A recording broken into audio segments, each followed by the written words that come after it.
Hello everyone, I hope you all are fine. So हम अपनी NCERT series class 8th को continue करते हैं। हमने फर्स्ट बुक कंप्लीट कर ली है एंड पोएम्स भी कंप्लीट कर चुके थे हम। ये है book second, it so happened book का नेम है। इसका फर्स्ट लेसन स्टार्ट करते हैं। How the camel got his hump, यानी कि जो कैमल के बैक पे एक हम्प बना हुआ है, मतलब कुब्बड़ सा बना हुआ है, उसके बारे में ये स्टोरी है। Written by Rudyard Kipling. Story start करते हैं। ये स्टोरी स्टार्ट होती है बिगनिंग ऑफ द वर्ल्ड, यानी कि जब संसार बन रहा होता है उसकी बिल्कुल स्टार्टिंग की बात है ये। Camel lived in howling desert, जो कैमल है डेजर्ट में रहता है। Didn't want to do work, कोई काम नहीं करना चाहता। और क्या खाता है? स्टिक्स एंड थॉर्न्स, यानी कि जो डेजर्ट में पेड़ पौधे उगते हैं वो। और क्या बोलता है? ओनली हम्फ, सिर्फ एक ही शब्द वो बोलता है, हम्फ। जब उसको कोई भी काम कहता है तो वह क्या बोलता है? हम्फ। अब है हॉर्स, डॉग एंड ऑक्स, ये है उसके कंपेनियन। तो हॉर्स जाता है कैमल के पास, वो बोलता है कि कुछ काम कर लो, लेकिन कैमल का क्या रिप्लाई होता है? हम। डॉग जाता है, सेम रिप्लाई। ऑक्स जाता है तो भी उसका सेम रिप्लाई होता है। तो कैमल काम नहीं करता, उनको क्या रिप्लाई देता है? ओनली हम। तो वो जाते हैं तीनों मैन के पास। मैन के पास गए तो उन्होंने बोला कि कैमल काम नहीं कर रहा। तो मैन क्या कहता है कि उसके हिस्से का काम तुम कर दो, मतलब मेरा काम नहीं रुकना चाहिए। एक तरीके से मैन ये बोलता है कि तुम्हारा काम चाहे डबल कर दो। सो इस बात से जो ये तीनों हैं, हॉर्स, डॉग एंड ऑक्स, ये हो जाते हैं नाराज और ये जाते हैं डिजिन के पास। ये जाते हैं डिजिन के पास और बैठाते हैं एक पंचायत। पंचायत में तो डिजिन बोलता है कि मैं कैमल को ठीक कर दूंगा, मतलब मैं बात करूंगा उससे, एक तरीके से ये बोलता है। तो डिजिन बोलता है कैमल को कि तुम काम क्यों नहीं कर रहे, या मतलब तो वो क्या रिप्लाई होता है उसका नॉर्मली जो होता है। और जब कैमल है, जब डिजिन आता है तो वो क्या कर रहा होता है? अपनी बैक को देख रहा होता है, मतलब अपनी परछाई देख रहा होता है, रिफ्लेक्शन जो उसको पानी में दिखाई देती है। तो डिजिन बोलता है उसको, कैमल यूर बैक लुकिंग अगली बिकॉज ऑफ नॉट वर्किंग। तो उसको बोलता है कि जो तुम्हारी बैक है वो गंदी दिखाई दे रही है क्योंकि तुम काम नहीं करते, और ये मतलब बढ़ती जा रही है एक तरीके से। तो कैमल इस बात पे रिप्लाई करता है कि camel said big hump is the hurdle in my work. तो वो बोलता है कि जो मेरे बैक पे ये बड़ा सा हम्प है, मतलब ये कुब्बड़ है, तो मेरे काम में ये बाधा डालता है, मतलब इसकी वजह से मैं काम नहीं कर पाता। तो उसको डिजिन बोलता है कि हम्प हैड अ पर्पज़, जो तुम्हारी बैक पे हम्प है उसका कोई पर्पज़ है। और पर्पज़ क्या है? कि तुम नॉट वर्क फॉर, जो कैमल है उसने 3 दिन से काम नहीं किया, मतलब, और वो 3 दिन से उसने खाया भी नहीं है। तो जो डिजिन है उसको बोलता है कि उसका पर्पज़ क्या है, कि तुम बिना खाए कुछ दिन तक रह सकते हो इस हम्प की वजह से, और इसको अच्छे से यूज़ करो, मतलब ये क्वालिटी तुम्हें भगवान ने दी है तो इसको यूज़ करो एंड बिहेव प्रॉपरली, और अच्छे से बिहेव करो, मतलब अच्छे से काम भी करो और इसका यूज़ भी करो, एक तरीके से उसको ये बोलता है। फॉर दैट डे, उस दिन से कैमल जो है काम करना स्टार्ट कर देता है। जॉइन द थ्री कौन थे वो? हॉर्स, ऑक्स एंड डॉग, तो उनको ज्वाइन कर लेता है। But he has not catch up with his 3 days, with his 3 day, मतलब जो स्टार्टिंग में उसने 3 दिन मिस किए थे उनको वो कैच नहीं कर पाता दोबारा से। He had missed them at the beginning of the world, जो संसार की शुरुआत में उसने मिस किए थे। He has not yet learn to behave, इसी वजह से वो अभी तक नहीं सीखा कि कैसे बिहेव करते हैं। ये एक तरीके से एनिमल की मतलब नेगेटिव साइड दिखाई होती है। जैसे हम गधे को बोलते हैं कि गधे का दिमाग जो है स्लो होता है और एनिमल्स के कंपैरिजन में, उसी तरीके से जो कैमल है उसमें क्या है कि उसको बिहेव नहीं आता अच्छे से करना। ठीक है, ये था हमारा लेसन कंप्लीट हुआ यहाँ पे। नेक्स्ट देखते हैं children at work, written by Gita Wolf. Written by Gita Wolf. और लिया कहाँ से गया है? ये ट्रैश से। ये जो लेसन है ये बेस्ड है वैसे भी रैग पिकर्स के ऊपर। जो बच्चे हैं वो कूड़ा, मतलब कैसे उनकी लाइफ को अफेक्ट करता है जो रैग पिकिंग है, उसका देखते हैं स्टोरी। सो स्टोरी स्टार्ट होती है वेलू से। वेलू 11 साल का बच्चा है। 11 years old, run away from house, उसके घर से वो भाग चुका है। Got into a railway station without ticket, railway train में वो बैठ जाता है बिना टिकट के, ना उसके पास कोई भी पैसा है। गोट ऑफ द ट्रेन, ट्रेन में से उतरता है कहाँ पे? चेन्नई सेंट्रल रेलवे स्टेशन पे वो उतर जाता है। भूखा है, हंग्री है। नॉट ईटन फॉर 2 डेज, 2 दिन से उसने कुछ भी नहीं खाया सिवाय गुड़ और थोड़ी सी मूंगफली के अलावा। सेट ऑन अ बेंच, एक बेंच के ऊपर बैठा है। विद हिज स्मॉल बंडल, और उसके पास क्या है? छोटा सा बंडल जो उसकी साइड में रखा हुआ है। अब सेम एज की है जया। जया मतलब ये 2 बच्चे हैं, एक वेलू एंड जया। जया है सेम एज की, लगभग 11 साल की। अगर same age, wearing a long बनियान, एक लंबी सी बनियान उसने पहनी हुई है जो उसके घुटनों तक आ रही है। मतलब आपने रैग पिकर्स के बच्चे कई बार देखे होंगे कि वो एक लंबी सी, मतलब एक बनियान पहन के रखते हैं जो उनकी हाफ बॉडी को कवर कर लेती है और वो और कुछ नहीं पहनने होते। तो इसी तरह की दिखती है जया। अब जया क्या है? और उसके बाल कैसे हैं, स्टिफ हेयर, मतलब गंदे से ब्राउन से बाल हैं उसके। और वो वेलू को कहती है, told Velu that he won't get food sitting there, कि वो बोलती है वेलू को कि तुम्हें यहाँ बैठ के खाना नहीं मिलेगा ज़्यादा दिन तक। और वो कौन है, एक रैग पिकर है। Huge sack on one shoulder, एक बड़ा सा थैला है उसके एक कंधे पे, पिकिंग अप, और वो क्या कर रही है, डर्टी प्लास्टिक कप्स को वो उठा रही है। वेलू फॉलोड हर, वेलू उसको फॉलो करता है through the crowded streets to a big building, एक बड़ी सी बिल्डिंग तक उसको फॉलो करता है। और वो बड़ी सी बिल्डिंग क्या है, एक बड़ा सा गार्बेज बिन।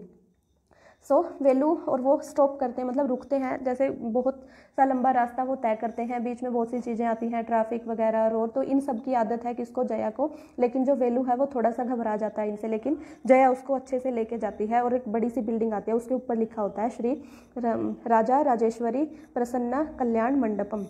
और ये क्या है, एक बिल्डिंग है बड़ी सी जहाँ पे वो रुकते हैं। फिर आगे आती है सेंट्रल जेल। लेकिन ये जो इंग्लिश में लिखा होता है, लेकिन वेलू को कुछ भी समझ नहीं आता क्योंकि वेलू को इंग्लिश नहीं आती। फिर आती है सेंट्रल जेल। सेंट्रल जेल के आते ही जो girl told be careful, girl बोलती है वेलू को, जया बोलती है कि बी केयरफुल, कहीं तुम मतलब जेल में मत, या मतलब अंदर मत चले जाना, या मतलब फंस मत जाना एक तरीके से। तो वेलू उसको बोलता है कि मैंने कोई क्राइम थोड़ी किया, लेकिन वो बोलते हैं फिर भी बी केयरफुल। फिर वो अरेंज करती है फूड वेलू के लिए, क्या, बड़ा एंड बनाना फ्रॉम बिन, यानी कि डस्टबिन से उठा के उसको दे देती है। तो एक बार जो वेलू है एक बार तो हेजिटेट करता है, लेकिन वो बोलती है तुम्हारे पास कोई और ऑप्शन नहीं है खाने के लिए, तो यही खा लो। फिर पहुंचते हैं उस लड़की के घर, यानी कि जया के घर। Came across a bridge dirty trickle of water Buckingham canal. Buckingham canal है एक वहाँ पे, उसके आसपास जो झोपड़ियाँ बनी हुई हैं उन्हीं में से है एक झोपड़ी जया का घर। वो कैसे बने हुए हैं, किससे बने हुए हैं, ईंट से, टायर, लकड़ी और प्लास्टिक, ये बने हुए हैं। जो हट्स हैं वो इस मटेरियल से बनी हुई हैं। लेकिन वेलू ऐसी हट्स को फर्स्ट टाइम देखता है, क्योंकि वेलू आता है गांव से, और गांव में के जो हट्स थी वो कैसी थी, मिट्टी और पाम लीव से ढकी हुई थी। ठीक है, वेलू बिकम्स रैग पिकर्स। अब क्या है, जो वेलू है रैग पिकर यानी कि कूड़ा बीनने वाला बन जाएगा। कैसे, Jaya gave Velu an empty sack and a pair of shoes without laces and stick.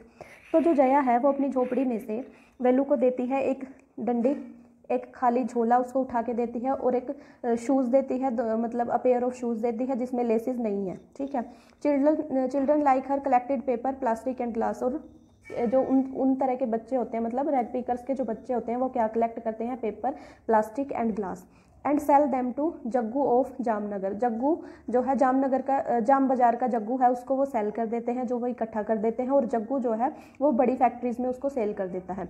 Velu hesitated because he had not come to Chennai to dig through garbage. So Velu starting में हेजिटेट करता है, क्योंकि वो सोचता है कि मैं यहाँ चेन्नई में कूड़ा बीनने के लिए नहीं आया, लेकिन उसके पास कोई ऑप्शन नहीं है। But he had no option now, so he followed Jaya. तो वो जया को फॉलो करता है and decided to do the work until he find a better job. जब तक उसको कोई अच्छा काम नहीं मिलता तब तक वो सोचता है कि मैं यही कर लेता हूँ, क्योंकि मेरे पास और कोई ऑप्शन भी नहीं है। सो ये था हमारा लेसन, ख़त्म होता है वहीं पे। और ये है हमारा third lesson, the selfish giant. Giant होता है कुछ बड़ी सी, मतलब एक राक्षस टाइप का इंसान हम बोल सकते हैं, बड़ा सा मतलब। Written by Oscar Wilde. Giant's garden, जहाँ पे पूरा सीन जो है वहीं का है। कैसा है, ब्यूटीफुल सी साइट है, ये दिखाया हुआ है। Coming from school children play there. School से आते हुए बच्चे वहाँ पे खेलते हैं। बड़ा सा गार्डन है, सॉफ्ट ग्रीन ग्रास है, वहाँ पे फ्लावर्स लगे हुए हैं, 12 पीच ट्रीज हैं, delicate blossoms of pink and pearl autumn, मतलब अच्छे अच्छे से फ्रूट्स, फ्लावर्स, हरे भरे से पेड़, गोल्डन कलर के फ्रूट्स वहाँ पे लगते हैं, मतलब बहुत अच्छा सी साइट है, और बच्चे वहाँ पे खेलते हैं। नेक्स्ट है, अब क्या होता है कि अब तो बच्चे वहाँ पे खेलते थे, लेकिन जो जाइंट वहाँ पे नहीं था, इसीलिए वहाँ पे बच्चे फ्रीली खेल पा रहे थे। अब 7 साल बाद जो जाइंट है वो वापस आ गया। वो 7 साल तक वो कहाँ था, अपने फ्रेंड के साथ रह रहा था। फ्रेंड का नेम है कॉर्निश ओग्रे, उसके साथ वो वहाँ पे रह रहा था। और कॉर्निश का मीन्स क्रोमवेल का जो जाइंट है उसको बोलते हैं कॉर्निश, और ओग्रे फेरी स्टोरीज में जो इंसानों को खा जाता है उसको बोलते थे ओग्रे। ठीक है, तो कॉर्निश ओग्रे उसके फ्रेंड का नाम है। नेक्स्ट है, ही वुड नॉट अलो। अब 7 साल बाद वो जाइंट है वो वापस आ गया अपने घर में, और वो किसी को अलो नहीं करता कि वहाँ पे खेले, और वो एक दीवार बना देता है, put a notice board on it, और उसके ऊपर एक नोटिस बोर्ड लगा देता है। उस पर क्या लिखा हुआ है, वेक वार्निंग, ट्रेसपासर्स विल बी प्रोसिक्यूटेड, कि जो इधर उधर मतलब घुस जाते हैं वहाँ पे उसके गार्डन में, उनको पनिशमेंट दी जाएगी। अब आ गया है स्प्रिंग टाइम, मतलब स्प्रिंग आ गया है। हर तरफ स्प्रिंग है but in giant's garden there was winter. हर तरफ स्प्रिंग है लेकिन जायंट के गार्डन में अभी भी विंटर है, यानी कि स्नो है वहाँ पे अभी भी, जैसा कि होता है विंटर्स में वैसा ही एटमॉस्फेयर वहाँ पे है, कुछ भी हरा भरा खिला नहीं है जायंट के गार्डन में। So selfish giant looked at the garden sadly, बुरे मतलब वो उदास होकर अपने गार्डन की तरफ देखता है, because it looks white with snow, क्योंकि वो अभी भी दिखाई दे रहा है वाइट स्नो से, मतलब ढका हुआ है। स्प्रिंग इन द गार्डन, वो कैसे आती है जायंट के गार्डन में जो स्प्रिंग है। वन मॉर्निंग, एक सुबह क्या होता है, the giant heard a lovely music, giant सुनता है एक प्यारा सा music. He thought it must be of Kings musician, तो वो सोचता है कि ये किंग के म्यूजिशियंस होंगे, but it was a Lynette. Lynette एक बर्ड है, लेकिन वो किसकी आवाज़ होती है, एक लिनेट यानी कि एक बर्ड की आवाज़ होती है जो बहुत ही प्यारा गाता है। The cold north wind stop, तो ये आवाज़ सुन के जो ठंडी नॉर्थ विंड है, मतलब ठंडी हवाएं जो वहाँ पे चल रही थी वो रुक जाती हैं। Giant thought that spring has come, तो ये सब होने से जायंट को लगता है कि जो उसके गार्डन में भी स्प्रिंग है वो आ चुका है। द मोस्ट वंडरफुल साइट, अब सबसे वंडरफुल साइट क्या दिखाई देती है जायंट को, children has entered through a little hole, एक छोटे से होल से जो चिल्ड्रन हैं वो जायंट के गार्डन में एंटर कर चुके हैं। Sitting in the branches of the trees, वो पेड़ों की टहनियों के बीच में बैठे हुए हैं। एवरीथिंग लुक्स हैप्पी, सब कुछ खुश खुश दिखाई दे रहा है, मतलब पेड़ पौधे हरे भरे और सब कुछ बहुत अच्छा एटमॉस्फेयर वहाँ पे है। बट इन वन कॉर्नर, लेकिन एक कॉर्नर में देर वाज स्टिल विंटर, वहाँ पे अभी भी एक कॉर्नर में अभी भी विंटर है, यानी कि अभी भी पहले जैसा ही माहौल है। और वो क्यों है आगे देखो। The little boy in that corner a small boy was standing, एक छोटा सा बच्चा, एक छोटा सा लड़का वहाँ पे खड़ा है उस कॉर्नर में और रो रहा है। और मतलब किस लिए रो रहा है, because he could not climb on tree, क्योंकि वो पेड़ पे चढ़ नहीं पा रहा और वो बहुत ज़्यादा छोटा है और बच्चों के कंपैरिजन में। द जायंट रिपेंट्स, जायंट्स मतलब अपनी गलती पे पछतावा कैसे करता है देखते हैं हम। एट दिस सीन, ये सब देख के द जायंट्स हार्ट मेल्ट, तो जो जायंट है उसका मतलब दिल पिघल जाता है, जो वो छोटा बच्चा रो रहा होता है उसको देख के। तो वो क्या सोचता है, he said he was really selfish, तो वो सोचता है कि वो सच में इतना ज़्यादा सेल्फिश था। आल्सो सैड ऑल्सो, और अपने आप से कहता है that now he understand why the spring didn't come, अब वो समझ गया है कि उसके गार्डन में जो स्प्रिंग है वो क्यों नहीं आ रही थी। He would put the little boy on the top of the tree, अब वो सोच रहा है कि मैं इस छोटे बच्चे को पेड़ के ऊपर चढ़ा दूंगा। He would also put down the wall, और वो क्या सोच रहा है कि मैं इस दीवार को भी गिरा दूंगा। And his garden shall be children's playground forever, और जो उसका गार्डन है वो हमेशा के लिए बच्चों का प्ले ग्राउंड बन जाएगा। द चिल्ड्रन रन अवे, बच्चे क्यों भाग जाते हैं आप देखो। अभी तो ये जायंट सोच रहा था ये सब चीज़ें, लेकिन बच्चों ने उसको देख लिया कि जायंट उनको देख रहा है, जायंट आ गया है, तो वो डर के भाग जाते हैं और छुप जाते हैं। लेकिन एक बच्चा नहीं भागता, जो वो छोटा सा। After seeing the giant but the little boy not, लेकिन जो वो छोटा सा बच्चा है वो नहीं भागता, क्योंकि वो रोने में मशगूल था और उसने जायंट को आते हुए नहीं देखा। The little boy kissed the giant because he put the boy up into the tree, जो छोटा बच्चा है वो जायंट को किस करता है, क्योंकि जो जायंट है उसको उठा के पेड़ तक पहुंचा देता है, जो कि जिसके लिए कि वो छोटा बच्चा, छोटा लड़का वो रो रहा था। All the children came back, सभी बच्चे ये सीन देख के वापिस आ जाते हैं। With them came the spring, और उनके साथ ही स्प्रिंग दोबारा से वापस आ जाती है। ही पुल्ड डाउन द वॉल, तो जो जायंट है वो दीवार को गिरा देता है और वो हमेशा के लिए बच्चों का गार्डन बन जाता है। द एब्सेंट चाइल्ड, अब क्या होता है, द एब्सेंट चाइल्ड दोबारा से मतलब बच्चे वहाँ पे खेलने लगे, दीवार गिरा दी, सब कुछ वैसा हो गया जैसा जायंट ने चाहा। Every afternoon the children came and played with the giant, हर दोपहर को बच्चे वहाँ पे आते और जायंट के साथ खेलते। But the little boy never seen again, लेकिन जो जायंट है दोबारा, जो वो छोटा बच्चा है वो दोबारा जायंट को दिखाई नहीं दिया। अब क्या है कि जो जायंट है वो बूढ़ा हो चुका है और थका हुआ सा मतलब रहने लगा है। सेट ऑन आर्म चेयर पे बैठा रहता है एंड वॉच द चिल्ड्रन, और बच्चों को मतलब दूर से ही देखता रहता है और बोलता है I have many beautiful flowers, वो बोलता है कि मेरे गार्डन में बहुत सुंदर सुंदर फूल हैं। But the children are the most beautiful flowers of all, लेकिन जो ये बच्चे हैं ये सबसे ब्यूटीफुल फ्लावर्स हैं, मतलब गार्डन में, मेरे में गार्डन में तो फूल सुंदर हैं ही, लेकिन बच्चे जो हैं वो और भी ज़्यादा ब्यूटीफुल फ्लावर्स हैं। एक तरीके से वो बच्चों को कंपेयर करता है फ्लावर से। अब क्या होता है, वन विंटर मॉर्निंग, एक विंटर मॉर्निंग की बात है, ही सादा फार्थेस्ट कॉर्नर, मतलब उसके गार्डन का जो सबसे दूर वाला कोना है उसको देखता है। Was the tree quite covered with lovely blossoms, मतलब अच्छे से खिला हुआ है एक पेड़, उसको देखता है, ठीक है। इट्स ब्रांचेज वर गोल्डन, उसकी जो ब्रांचेज हैं वो गोल्डन हो चुकी हैं। एंड सिल्वर फ्रूट्स, और उसके ऊपर सिल्वर से फ्रूट आए हुए हैं। अंडरनेथ इट, और उसके नीचे it stood the little boy he had loved, और उसके नीचे पेड़ के नीचे वही छोटा सा बच्चा खड़ा हुआ था जिसको उसने प्यार किया था। He the child smiled and said, वो जो बच्चा है वो स्माइल करता है जायंट की तरफ और बोलता है क्या, you let me play once, तुमने मुझे खेलने दिया था एक बार, इन योर गार्डन, तुम्हारे गार्डन में।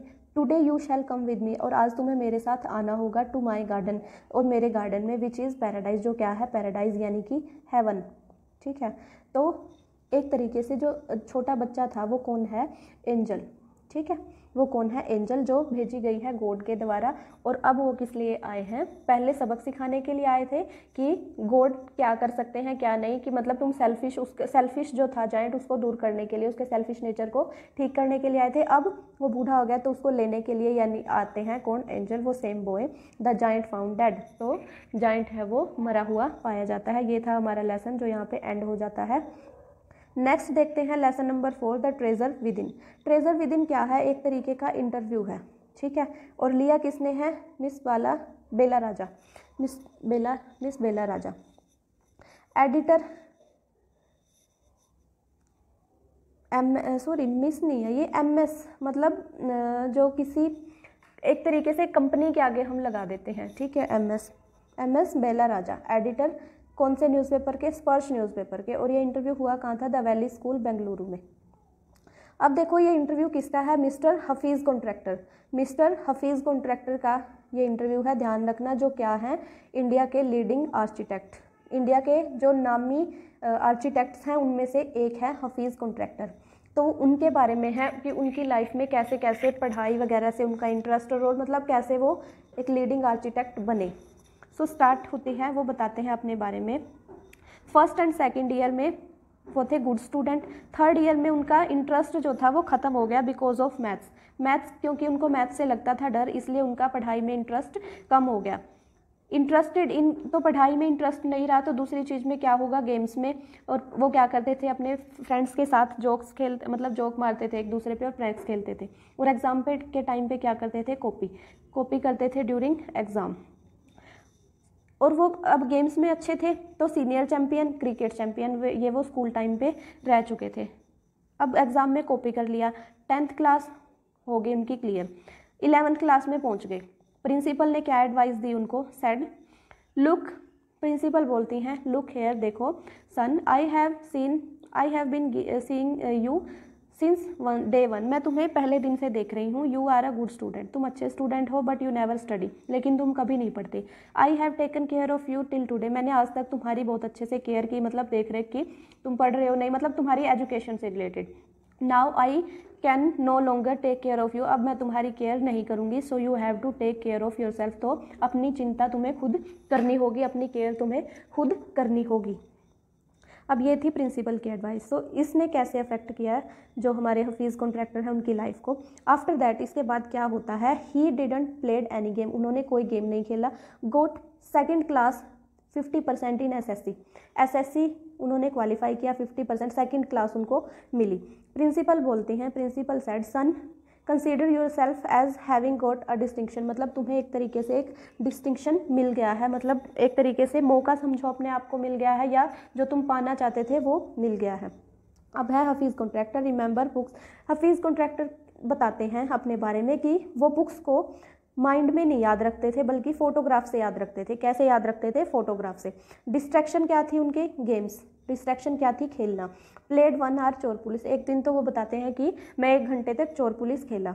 Every Saturday allowed to go into town, हर शनिवार उनको परमिशन थी कहाँ पे, शहर में जाने की और मूवी देखने की। उनके पास कोई पैसे नहीं थे, कलेक्ट की मनी 40 से 50 स्टूडेंट्स में और भाग गए, टिकट खरीदी और मूवी देखी। Leader of the gang, Hafeez contractor मतलब अपने सेम एज ग्रुप में एक तरीके से लीडर थे। आर्किटेक्ट कॉलेज उनको कैसे मिला, आप देखो ये एक्सपीरियंस वो बताते हैं। आर्किटेक्ट कॉलेज की एलिजिबिलिटी क्या थी, 80 to 85%, लेकिन हफीज़ कॉन्ट्रैक्टर के कितने थे, 50%। ठीक है। Want to join army, army join करना चाहते थे। एडमिशन लेटर आया लेकिन वो आंट ने फाड़ दिया, उनकी आंटी ने फाड़ दिया, तो उन्होंने डिसाइड किया कि मैं पुलिस ज्वाइन कर लेता हूँ, लेकिन मदर ने बोला कि अपनी ग्रेजुएशन कंप्लीट करो। सो कहाँ से ग्रेजुएशन कर रहे थे वो? जय हिंद कॉलेज इन बॉम्बे में एडमिशन उन्होंने ले लिया। आइदर स्टडीज़, अब कॉलेज में ऑप्शन के रूप में उनको क्या मिला कि या तो उनको फ्रेंच चूज़ करनी होगी या जर्मन। फ्रेंच वो पहले 7 साल तक पढ़ चुके थे लेकिन फिर भी उनको कुछ भी नहीं आता था फ्रेंच का, तो उन्होंने जर्मन ऑप्ट कर ली। जर्मन ऑप्ट की तो जर्मन टीचर की डेथ हो जाती है मतलब सेशन के दौरान ही, तो कॉलेज वाले ने मतलब कॉलेज की तरफ से उनको बोला गया कि वो फ्रेंच ले लें, तो उन्होंने ऐसा ही किया और फ्रेंच उनको लेनी पड़ी। और फ्रेंच वो कहाँ से सीखते थे? अपनी कज़न से, और कज़न जो थी वो आर्किटेक्ट की वाइफ थी। कज़न कौन थी? आर्किटेक्ट की वाइफ। तो हफीज़ जो कॉन्ट्रैक्टर हैं वो आर्किटेक्ट के ऑफिस में जाते थे लर्न करने के लिए फ्रेंच, मतलब अपनी कज़न से फ्रेंच सीखने वो कहाँ जाते थे? आर्किटेक्ट के ऑफिस में। अब वहाँ पे एक सीन होता है, क्या ऑफिस में क्या होता है? समवन ड्राइंग अ विंडो डिटेल्स, मतलब वहाँ पे कोई काम कर रहा था और जो क्या कर रहा था? विंडो की डिटेल्स डिज़ाइन कर रहा था या ड्रॉ कर रहा था। अब हफीज़ कॉन्ट्रैक्टर जो हैं वो बेट लगाते हैं कि जो विंडो वो डिज़ाइन कर रहे हैं, मतलब जो पर्सन वहाँ पे डिज़ाइन कर रहा था उसके साथ बेट लगाते हैं कि जो वो विंडो डिज़ाइन कर रहे हैं वो ओपन नहीं होगी, एंड वो सही थे। जो डिज़ाइन उन्होंने बनाया वो विंडो सच में ही ओपन ना होने वाली थी और वो डिज़ाइन जो था वो ड्राइंग थी गलत। तो ये सब देख के जो कज़न के हस्बैंड हैं वो सरप्राइज़ हो जाते हैं, ठीक है, और उसको बोलते हैं asked him to design a house, और हफीज़ कॉन्ट्रैक्टर को बोलते हैं कि तुम एक घर डिज़ाइन करो, और उन्होंने ऐसा किया। And I did that, he told me to drop everything, और वो मुझे बोलते हैं कि सब कुछ छोड़ो और आर्किटेक्चर ज्वाइन कर लो। एंट्रेंस एग्ज़ाम में आया उनका A+, मतलब एक तरीके से उनको एक डेस्टिनेशन मिल गया कि मुझे क्या करना है लाइफ में, तो उन्होंने उसमें एंट्रेंस एग्ज़ाम में A+ स्कोर किया और अच्छे से अपना आगे किया। सो उनके एक फ्रेंड थे कौन? बहराम दिवेचा, जिनके साथ एक तरीके से वो कंपटीशन लगाते थे और प्रैक्टिस करते थे। वो क्या क्या डिज़ाइन करते थे? एम्यूनिशन फोर्ट्स, मतलब फोर्ट्स और गन, जो पुरानी बिल्डिंग्स थी उनकी ड्राइंग्स वो डिज़ाइन करते थे और ड्राइंग्स उनकी बनाते थे। इस तरीके से वो एक दूसरे से कंपटीशन करते थे। मतलब अब थी एक मिसिस गुप्ता कौन थी? टीचर, ठीक है। उन्होंने एक तो प्रिंसिपल का एक्सपीरियंस 11th क्लास में और एक ये वाला उनकी लाइफ में थोड़ा सा मैटर करता है, इसलिए उन्होंने इसका जिक्र किया है। यू आर यूजलेस, तो वो क्या बोलती हैं हफीज़ को कि तुम यूजलेस हो in everything but your sketches are good, लेकिन जो तुम्हारे स्केचेस हैं वो बहुत अच्छे हैं। When you grow up you become an architect, जब तुम बड़े होगे तुम एक आर्किटेक्ट बनोगे। तो ये बात, जब वो आर्किटेक्ट बन जाते हैं हफीज़, तो वो दोबारा से मिलने जाते हैं मिसिस गुप्ता से और उनको बताते हैं कि मैं एक आर्किटेक्ट हूँ अब। और इस इंटरव्यू में और क्या बताते हैं जो हफीज़ हैं? Bad in maths and language, तो मैथ्स और लैंग्वेज में वो बहुत बुरे थे, मतलब उनका मैथ्स एंड लैंग्वेज बहुत ख़राब था। Deals with science and geography उनको पसंद थी, ठीक है। और क्या बोलते हैं वो? Contractor says his sketches are his mathematics, मतलब उसमें उनका मैथमेटिक्स में इंटरेस्ट नहीं था, उनके जो स्केचेज थे जो वो डिज़ाइन बनाते थे वही उनका मैथमेटिक्स था। ये था हमारा लेसन, यहाँ पे एंड होता है। नेक्स्ट है प्रिंसेस सितंबर, ये है हमारा 5th लेसन। यहाँ से प्रीवियस ईयर में क्वेश्चंस आए हैं तो इसको थोड़ा ध्यान से करना। Princess September written by Somerset मॉगम बहुत इंपॉर्टेंट राइटर हैं। सो देखते हैं ये स्टोरी, इसको ऐसे याद कर लो, सितंबर से कनेक्ट करके सोमरसेट, ठीक है। सियाम प्लेस है एक जहाँ के किंग एंड क्वीन हैं और उनके पास हैं बहुत सी डॉटर्स हैं, तो वो सोचते हैं कि इतनी सारी डॉटर्स हैं तो उनके नाम मंथ वाइज रख देते हो, जनवरी, फरवरी, मार्च, अप्रैल, ठीक है। इस तरीके से उनके पास टोटल हुई 9। सबसे छोटी वाली बेटी का नाम है सितंबर, ठीक है, सबसे छोटी वाली बेटी का नाम है सितंबर। सो उनके पास टोटल कितनी डॉटर हुई? 9। अब किंग की एक हैबिट है, किंग की क्या हैबिट है?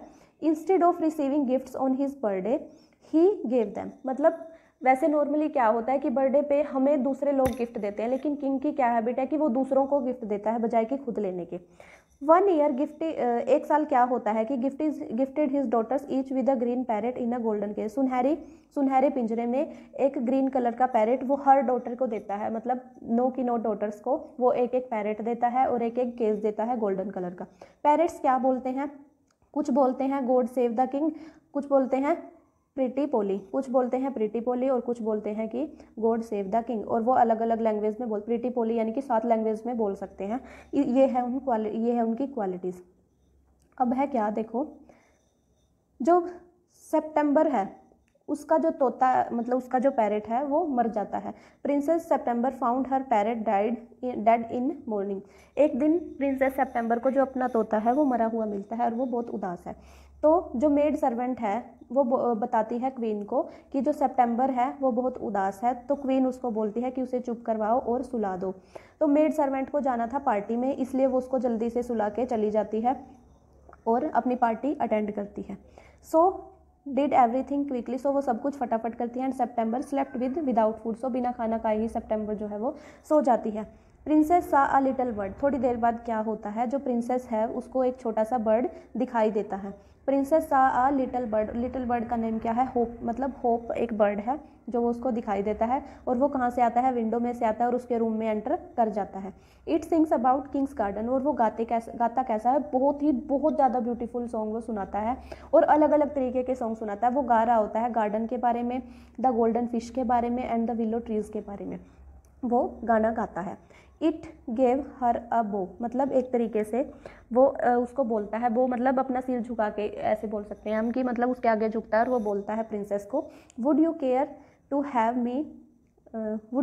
Have me in place of your parrot, मतलब जो तुम्हारा पैरेट है वो मर चुका है, क्या उसकी जगह पे तुम मेरे को रख लोगे, मतलब मेरी भी केयर कर लोगे या मेरे को एज अ पेट रख लोगे। तो प्रिंसेस उस बात पे खुश हो जाती है। द बर्ड, आगे क्या होता है, जो ये बर्ड है वो सबको खुश कर देता है, डिलाइटेड एवरीवन। अगले दिन क्या होता है, अगले दिन सुबह bird wished the princess good morning, दो जो बर्ड है वो गुड मॉर्निंग विश करता है प्रिंसेस को।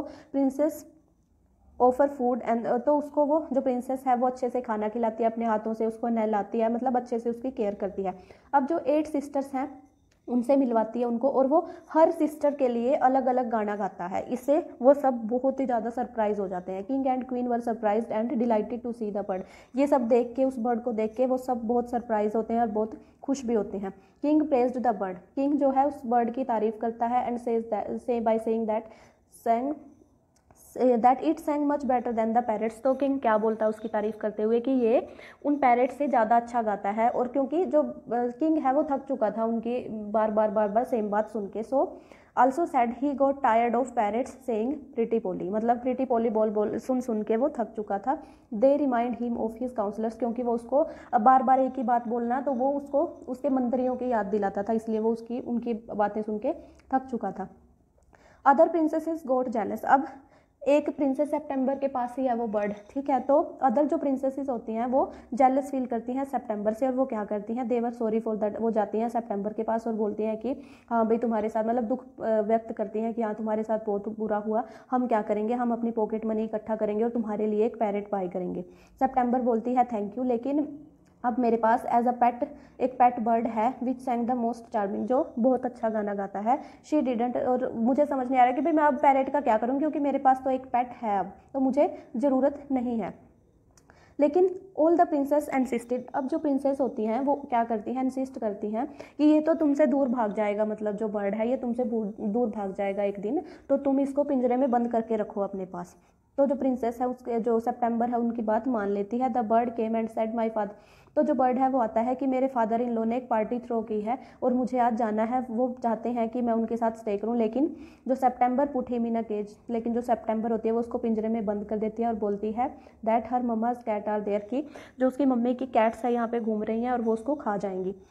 बर्ड जो है हेल्पलेस फील करता है, वो गाना भी बंद कर देता है और मतलब बहुत ज़्यादा उदास हो जाता है, ना खाना खाता है, मतलब एक तरीके से मरने वाली सिचुएशन हो जाती है। All sisters said she was very wise to take their advice, और सभी जो बहनें हैं उसकी तारीफ करती हैं प्रिंसेस सितंबर की कि उसने बहुत अच्छा किया कि उनकी एडवाइस मान ली। लेकिन लास्ट में प्रिंसेस सितंबर को जो बर्ड है उसको फ्री करना पड़ता है, क्योंकि वो बिल्कुल उसकी हालत ऐसी हो जाती है मरने वाली, और ना वो कुछ गाता है ना खाना खाता है, ठीक है, तो वो तो वो उसको फ्री कर देती है। But lastly princess Windows open day and night and the bird always come and Singh a song for her, तो जो लास्ट में जो प्रिंसेस सितंबर है वो अपनी खिड़कियाँ खुली रखती है रूम की, और जो बर्ड है वो दिन रात आता है और वहाँ पे गाना गाता है। अब क्या होता है, September married to king of Cambodia. जो सितंबर है वो बहुत ब्यूटीफुल होती है क्यों? क्योंकि वो अपनी जो खिड़कियां हैं वो रात को खुली रखती है और खुली हवा में सांस लेती है और सोती है। Become very beautiful because she kept her Windows open. तो उसकी शादी होती है किंग ऑफ कंबोडिया से। Carried on a white elephant, सफ़ेद हाथी पे उसको ले जाया जाता है। लेकिन जो 8 सिस्टर्स हैं, 8 सिस्टर्स स्लेप्ट इन क्लोज्ड विंडो, जो खिड़कियाँ बंद करके सोती हैं। गिवन अवे टू किंग्स, तो वो अगली दिखाई देती हैं। और उनकी शादी किससे होती है? मंत्रियों से, ठीक है, काउंसलर से। With a pound of T, मतलब एक टी का पाउंड दिया जाता है उनके, और सियामीज कैट उनको दी जाती है गिफ्ट के रूप में, ठीक है, डोरी के रूप में मतलब। सो ये थी हमारी प्रिंसेस सितंबर की स्टोरी।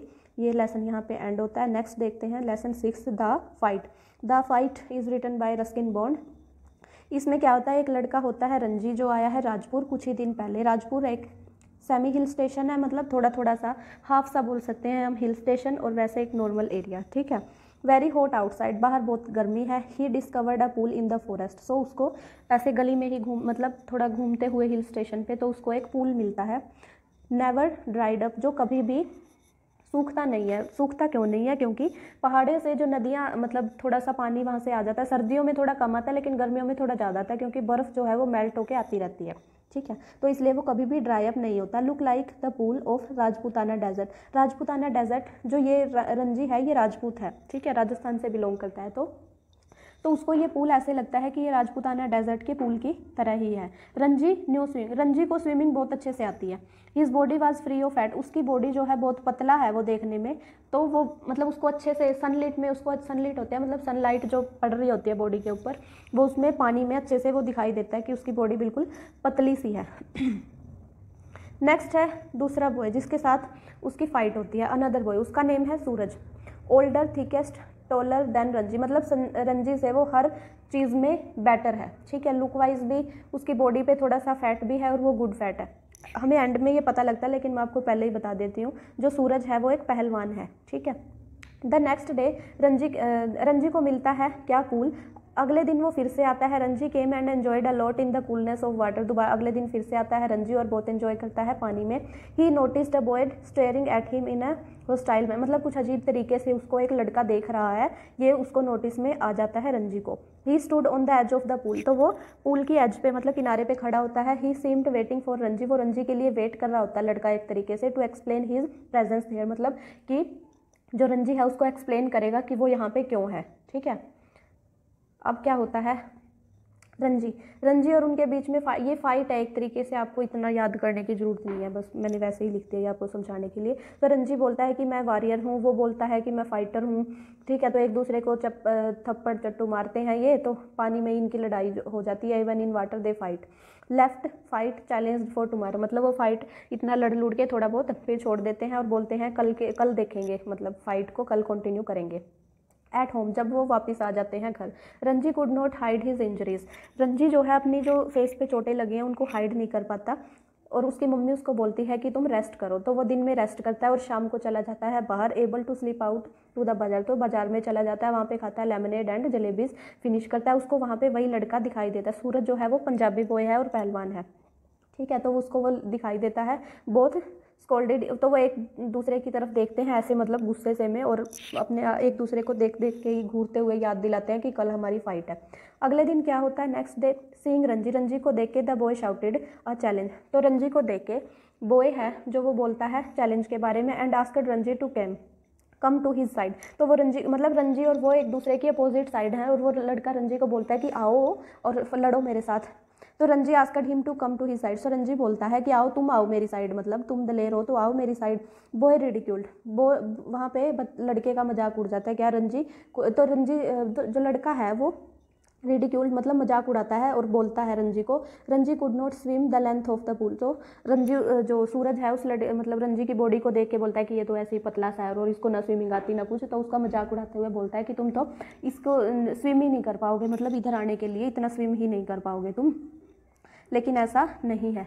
तो क्या करता है, the boy exclaimed with surprise, बच्चा जो वो लड़का है वो एक्सक्लेम करता है, मतलब बोलता है सरप्राइज के साथ, how he could dive so well, मतलब जब जो रंजी है वो डाइव करता है एकदम से पानी के अंदर और झटाक से उस लेंथ को कवर कर लेता है पूल की, तो बॉय जो है सरप्राइज के साथ बोलता है कि तुम इतना अच्छे से कैसे डाइव लगा सकते हो। एंड आस्क्ड रंजी, और रंजी से पूछता है if he would teach him how to dive, तो उससे पूछता है कि क्या वो उसको सिखा देगा, मतलब सूरज पूछ रहा है रंजी से कि क्या मेरे को भी सिखा देगा ऐसे swimming. The boy sad Ranji must teach him everything, तो वो बॉय एंड में बोलता है, मतलब थोड़ा बहुत वो सिखाता है उसको रंजी, और बोलता है कि क्या तुम मुझे और भी चीज़ें सीखनी है, मतलब क्या डेली सिखा दोगे, तो रंजी क्या बोलता है हाँ मैं सिखा दूंगा। और सूरज बोलता है, सूरज कौन है, पहलवान, मैंने आपको बताया, तो वो क्या बोलता है, one day I will be the world's champion wrestler, तो वो क्या बोलता है कि मैं एक दिन संसार का चैम्पियन बनूंगा, मतलब रेसलिंग में। आई ड्रिंक 10, मतलब मैं बहुत सा दूध पीता हूँ daily, and have our own cow, और हमारे पास अपनी गाय है। बी माई फ्रेंड, मेरे दोस्त बनो, and I will make you अ पहलवान लाइक मी, और मैं तुम्हें भी अपने जैसा पहलवान बना दूंगा।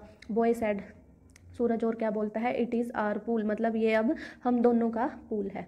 सो ऐसे उन दोनों की फ्रेंडशिप हो जाती है और हमारा लेसन ख़त्म होता है। Next lesson is jalebis, lesson 7 jalebi. इसमें कौन होता है, मुन्ना। मुन्ना हमारा नरेटर है, स्टोरी का राइटर है, राइटर भी बोल सकते हैं और नरेटर भी।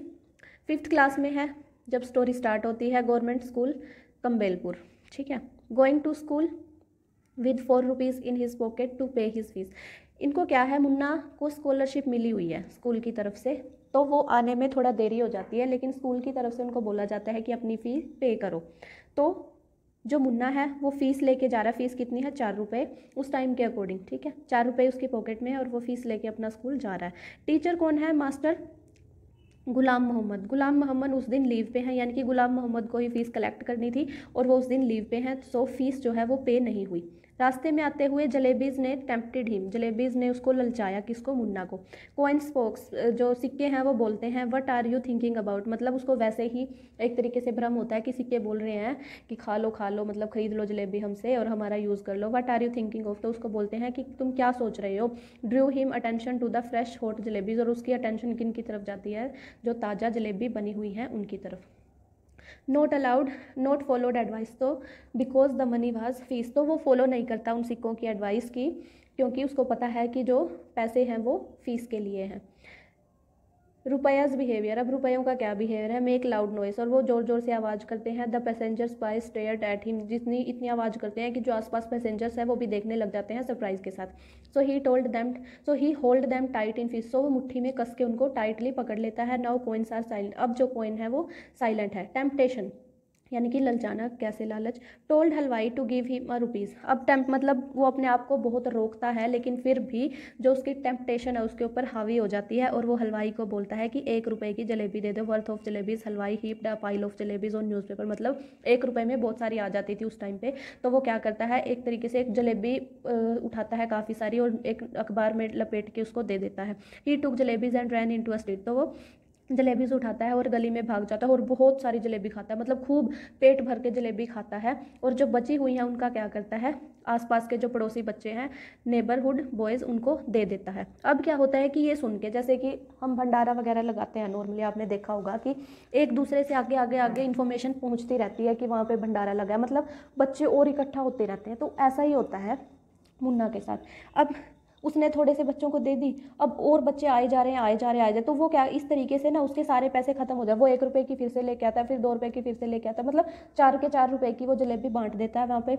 और भी बच्चे आ जाते हैं और जो भिखारी आ जाते हैं तो उनको वो बांट देता है। Return home, problem is digesting jalebi, तो वो घर पे आता है अब, और प्रॉब्लम क्या हो रही है उसको कि जलेबी डाइजेस्ट करना, क्योंकि वो इतनी ज़्यादा खा चुका है, सो उसके लिए थोड़ा टफ हो रहा है। और दूसरी प्रॉब्लम क्या है, he went to school next day, अगले दिन उसको स्कूल जाना है और उसके पास फीस नहीं है। Found that he would not gate he scholarship that day, और उसको पता क्या चलता है अगले दिन कि जो फीस जो स्कॉलरशिप है वो कल नहीं आएगी, मतलब अगले दिन, आज नहीं आएगी, जिस दिन वो स्कूल गया है वो आएगी अगले मंथ, ठीक है। सो उसको अब फीस भी पे करनी है। व्हेन रिसेस बेल रिंग, जब रिसेस बेल बजती है तो मुन्ना क्या करता है, स्कूल छोड़ देता है। On the way he prayed to God, रास्ते में वो गॉड से प्रे करता है कि मेरे लिए 4 रुपये अरेंज कर दो, मतलब वो बहुत ज़्यादा इंसिस्ट करता है गॉड को, नमाज वगैरह भी पढ़ता है और elders had given him two warnings. तो फिर वो उन वार्निंग्स के बारे में सोचता है कि 2 वार्निंग दी थी मेरे बड़ों ने मेरे को, क्या कि एक तो रेलवे ट्रैक को क्रॉस नहीं करना और दूसरा कभी भी फ़ीस के पैसों से खाना नहीं खाना, ठीक है, मिठाई नहीं खानी फ़ीस के पैसों से। और उसने वो दोनों काम कर दिए, फ़ीस के पैसों से मिठाई भी खा ली और अब रिसेस में ही स्कूल से भागा है वो। और कहाँ पे है? रेलवे ट्रैक, मतलब रेलवे की साइड में है, रेलवे स्टेशन पे है वो और पेड़ के नीचे बैठा हुआ है। स्टार्टेड थिंकिंग अबाउट एवरीथिंग, वो सब कुछ सोच रहा है अब बैठ के वहाँ पे, सब कुछ सोच रहा है कि मैंने क्या क्या किया। Close the eyes and began to pray, और आंखें बंद करता है, रोने, मतलब वो रोने जैसी सिचुएशन हो रही है उसकी एक तरीके से, तो आंखें बंद करता है और प्रे करना शुरू करता है। Got up and walk to the bazaar, और मतलब वो प्रे कर के थक जाता है लेकिन देखता है कि पैसे नहीं आए, तो वो खड़ा होता है, बाजार की तरफ जाता है और फिर वेट करता है कि कब हमारे स्कूल की जो मतलब छुट्टी होगी और फिर उसी टाइम पे वो घर पे जाएगा। तो इसी तरीके से वो करता है। अगले दिन फिर से सेम प्रोसेस रिपीट करता है, लेकिन उसके पास पैसे अभी भी नहीं आए।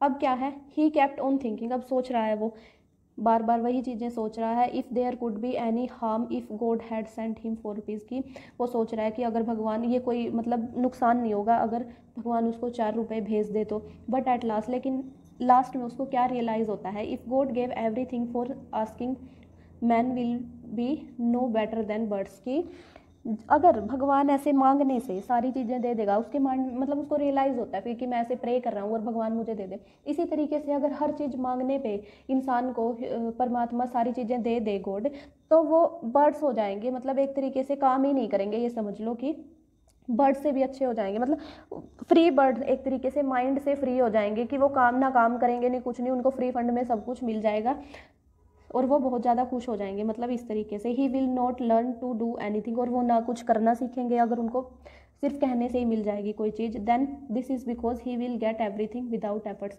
और ये क्यों होगा? ना वो कुछ करना सीखेंगे, क्यों? क्योंकि उनको कोई भी चीज़ कुछ भी किए बिना ही मिल जाएगी। ये सब उसको रियलाइज़ हो जाता है, ठीक है। सो ये था हमारा लेसन। अहमीद नदीम कासमी, इसके राइटर हैं अहमीद नदीम कासमी, ये याद रखना। और ये इन्होंने ट्रांसलेट किया था, सूफिया पठान ने इनको इस वर्क को ट्रांसलेट किया था। नेक्स्ट, सो ये हमारा लेसन यहीं पे एंड होता है और बुक भी यहीं पे एंड हो जाती है। 8th क्लास की इट सो हैपेंड पूरी बुक, पूरे लेसन हमने कर लिए। एक और लेसन है लास्ट में जिसमें जो एंशियंट यूनिवर्सिटीज़ वगैरह के बारे में बताया है, वो इतना इंपॉर्टेंट है नहीं है, इसलिए मैं वो नहीं करवाऊंगी आपको, ना उसका कोई राइटर है, कुछ भी नहीं है, मतलब यही इतने ही लेसन थे जो आपको करने थे। आई होप आपको मेरा कंटेंट पसंद आया होगा। अगर आपको मेरा सेशन पसंद आता है तो please like share and subscribe. Thank you so much.